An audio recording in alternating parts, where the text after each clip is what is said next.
Konnichiwa! A day in my life, pasamatabang vlogger. For today's video nga, eto nga yung ganap noong Valentine's Day kahapon. Binigyan ko lang naman si Pati ng food para pa-Valentine's ko sa kanya. At binigay ko na nga rin yung pa-Valentine's ko kay nanay. Binigay ko na nga rin kay nanay yung bibigay ko kay tatay kasi wala nga si tatay nasa biyahe. Simple lang naman yung binigay ko kasi lang yung nakayanan ko. Wala kasi pera yung ate Patyo. Dito naman kay B, sinundo niya na nga ako para nga mag-Valentine's date na kami. Kalandi ba?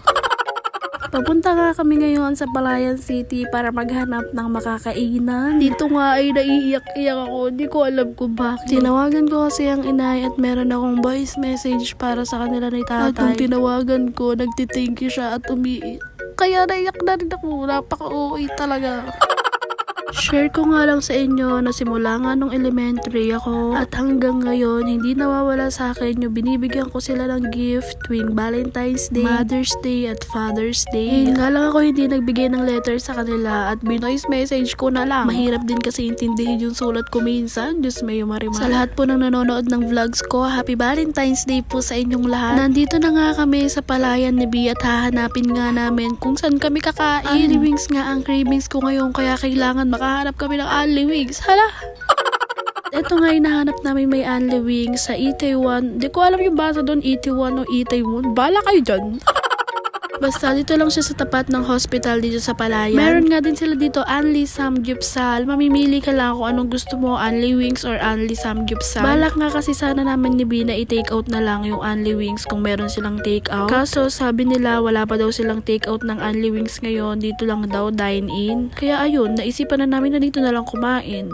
Kasi cravings ko talaga yung only wings. Sinerve na nga dito yung unang batch na kinain namin. Tatlong flavor nga yung sinerve sa amin dyan at nagustuhan ko nga yung plain. Meron nga din silang binigay na sauce dyan. Sausawan, kung gusto mo. Kung ayaw mo, edi wag. Sobrang simple nga lang ng date namin ngayon. Kasi pares nga kaming wala pang work. Masaya nga ako at nakakapag-banding kami ng ganito. Thank you B at nasunod yung cravings ko. Hala, ang sarap nga rin dito. Kaya kumain na kayo dito. Promise, hindi kayo magsisisi. Hindi ako bayad dyan pero totoo lang, ang sarap dito. Nagpa-refill nga ulit kami para sulit nga ibayad. Second devotion. Medyo madami ang rice at nabusog na nga ako. Ito na nga yung pinagbabawal na teknik. Ay, tignan, black na yung vulcanizer nila.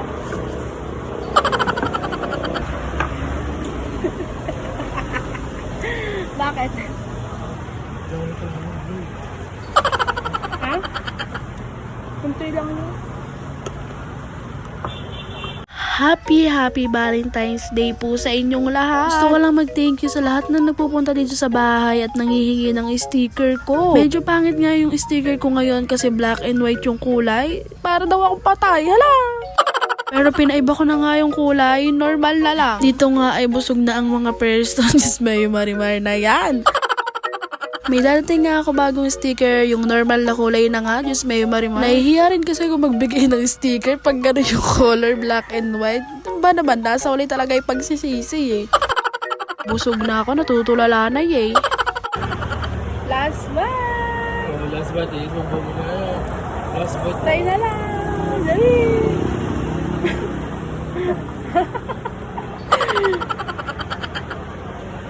Tayo na lang, last bite.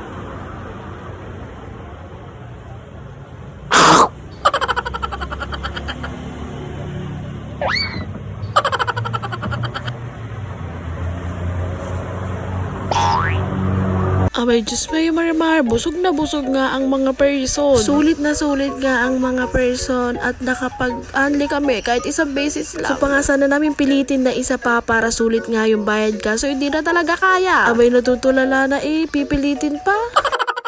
Eto na nga at pauwi na kami. Diretso nga kami sa sementeryo para puntahan nga si Ditche. At yung tita kong maganda, si Tito Edgar. Tita Edgar pala, sorry.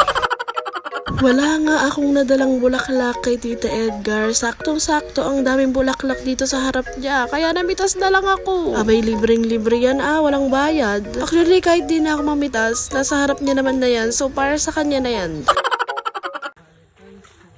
Happy Valentine's po. Valentine's po, tita.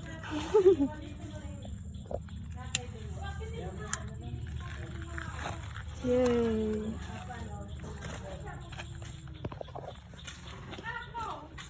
Ate na. Sumaglit nga lang rin kami dito at fast forward nga. Eto, nakauwi na ako ng bahay. Madilim nga dyan at sobrang hanip nga kaya nagpatay nga kami ng ilaw dito sa tindahan. Thank you nga sa nagpupunta dito sa bahay para humingi ng sticker ko. Kahit panakot sa daga, pwede na yan. Sa inyo, mahal ko kayo. Bye!